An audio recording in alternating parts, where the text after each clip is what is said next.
आगे भगवान कहते हैं इंद्रियां, मन और बुद्धि, ये सब इसके रहने की जगह है, निवास स्थान। यह काम इन मन, बुद्धि और इंद्रियों के द्वारा इनको ढक के, आच्छादित करके, यानी ढक के जीवात्मा को मोहित करता है।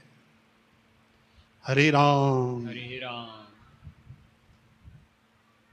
समझ रहे हैं सुरेश कुमार जी? देखो भाई, काम यानी कामनाएं, इच्छाएं, है ना? इच्छाएं कभी छूटती हैं? भगवान के सामने तो ज्यादा प्रकट होती हैं, है ना? भगवान को भी बोलते हैं ये इच्छा पूरी करो, वो इच्छा पूरी करो। भगवान को भी साधन बना लेते हैं, इच्छा को भगवान से बड़ी बना लिया।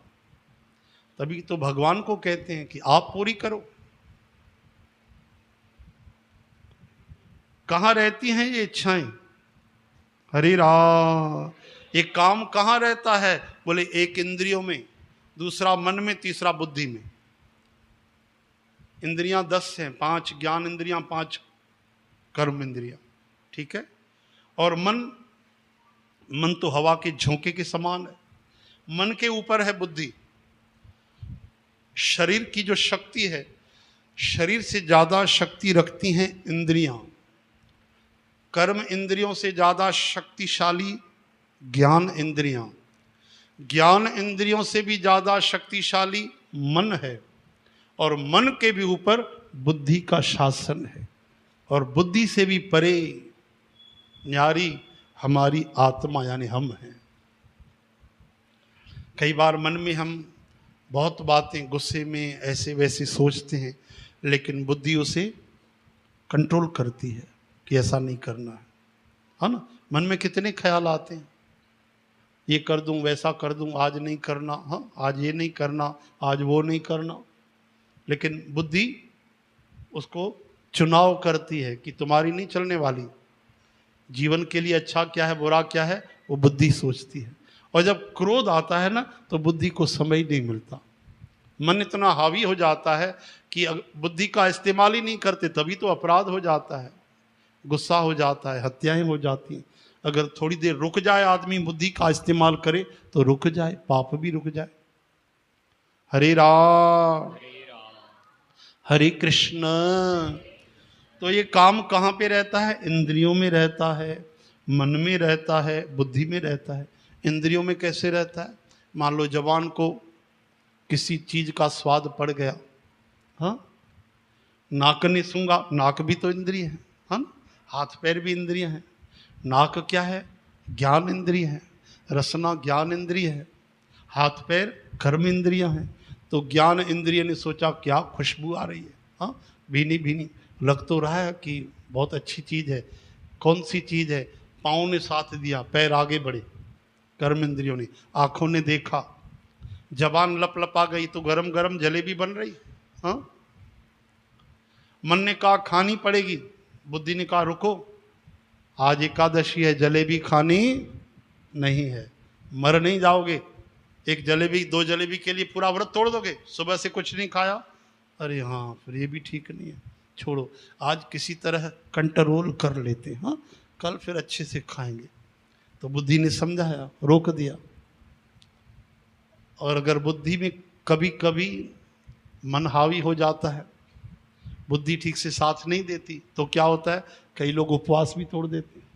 वो हम थोड़ी ना खा रहे थे, हमारे दोस्त आ गए, जिद कर दिए, बोले भैया खाना पड़ेगा, हम अकेले नहीं खाएंगे, तो हम भी मसाला डोसा खा लिए उसके साथ। हरे राम। देखो ऐसे चलता है ये माया भगवान की। तभी तो हम गाते हैं, संत गाते हैं, ये माया तेरी बहुत कठिन है राम। गाइए गाइए गाइए। हाँ, बड़े बड़े गुणी जनों की, बड़े बड़े गुणी जनों की कर देती नींद हराम, ये माया तेरी बहुत कठिन है राम। बोलो, माया तेरी बहुत कठिन है राम। हरे राम। तो भाई ये सब इनकी रहने की जगह हैं, तो आप सावधान हो जाओ। ये क्या करते हैं? ज्ञान को ढक देते हैं। क्या करना चाहिए, क्या हमारे भलाई के लिए है, धर्म क्या है, कर्तव्य क्या है, उसके ऊपर जड़ लग जाता है पर्दा, उसके ऊपर पड़ जाते हैं कपाट, फिर आदमी हो जाता है सपाट, फिर मनचाही करने लगता है। भगवान कहते हैं इंद्रियाणि मनो बुद्धि रस्या अधिष्ठान मुच्यते एतैर विमोहत्य एतैर विमोह यत्येष ज्ञान मावृत्य देहिनम। इसलिए हे अर्जुन, तू पहले इंद्रियों को वश में करके इस ज्ञान और विज्ञान का नाश करने वाले महान पापी काम को अवश्य ही बलपूर्वक मार डाल। भगवान कहते हैं मार डालो काम को। काम यानी कामनाएं, इच्छा, तृष्णा जो कभी खत्म नहीं होती। हरे राम बोलो ना, हरे राम। हरे कृष्ण हे हरि, श्री कृष्ण गोविंद। भगवान कहते हैं पहले इंद्रियों को काबू में करो। आँखों से वो देखो जो देखना चाहिए, कानों से वो सुनो जो सुनना चाहिए, निंदा नहीं सुननी, झूठ फरेब नहीं सुनना, व्यर्थ की बकवास नहीं सुननी, जबान से व्यर्थ बोलना नहीं, मधुर बोलना, मीठा बोलना, सच्चा बोलना, हितकारी बोलना, नाम सुमरन करना। ये जबान कंट्रोल में हो गई, वश में हो गई।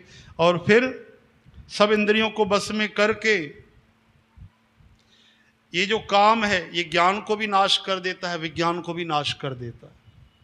बड़े बड़े पढ़े लिखे, बड़ी पोस्ट पे लाख लाख रुपए कमाने वाले लोग अचानक एक व्यसन के वश में हो जाते हैं। कोई नशे में पड़ गया, कोई जुआ में। अब बताओ, पढ़े लिखे समझदार लोग और भिखारी बन जाते। क्यों? खा गया ना काम ज्ञान को, विज्ञान को। बोलो, जो बड़े बड़े बम बनाते हैं, खतरनाक हथियार बनाते हैं, वो साइंस पढ़े हुए हैं, पढ़े हुए हैं तभी तो बना रहे हैं। लेकिन कई आतंकवादी हैं, क्या इस्तेमाल करते हैं? निर्दयता के लिए, हत्याओं के लिए। अब बताओ, ज्ञान विज्ञान खा गया काम। हरे कृष्ण बोलो ना भाई, हे हरि, श्री कृष्ण गोविंद। तो इसे जबरदस्ती मारना पड़ेगा। हाँ, अपने आप नहीं मरने वाला वो। इसको बुखार उखार भी नहीं होता, कभी बीमार भी नहीं पड़ता। इसको जबरदस्ती मारना पड़ेगा काम को। हाँ, क्योंकि इंसान पढ़ भी जाए मरते तक इच्छाएं करता है, दम निकलने तक। भाई इंद्रियों को स्थूल, देखो वही बात आ गई, वही वाणी भगवान की, इंद्रियों को स्थूल शरीर से श्रेष्ठ मानना चाहिए। यानी जो ये शरीर है इससे शक्तिशाली इंद्रियां हैं, श्रेष्ठ हैं, बलवान हैं, सूक्ष्म हैं। और इंद्रियों से भी परे मन है। ठीक है, हाँ ना? मन जो करता है वही तो इंद्रियां करती हैं। आपका मन नहीं कहीं जाने का तो पैर चलने वाले नहीं। आपके मन की तीव्र इच्छा है कि चलो सत्संग जाना है, पांव तैयार हो गए भैया, 11 नंबर की बस तैयार हो गई, आप चले आए, है ना? मन करता है अरे ये तो हमको देखना है, नींद उड़ जाती है, आंखें चमचमा जाती हैं। मन करता है अरे हमको कुछ इच्छा नहीं, अभी तो सत्संग भी नहीं सुनना, हमें तो नींद अच्छी लग रही है, सो जाते हैं, आंखें बंद हो जाती। हरे राम। तो शरीर से शक्तिशाली बलवान क्या है? बोलो ना। इंद्रियां। इंद्रियों से भी शक्तिशाली मन है, और मन से भी परे बुद्धि है, और जो बुद्धि से भी अत्यंत परे है, न्यारा है, शक्तिशाली है, वो आत्मा है। श्री कृष्ण गोविंद।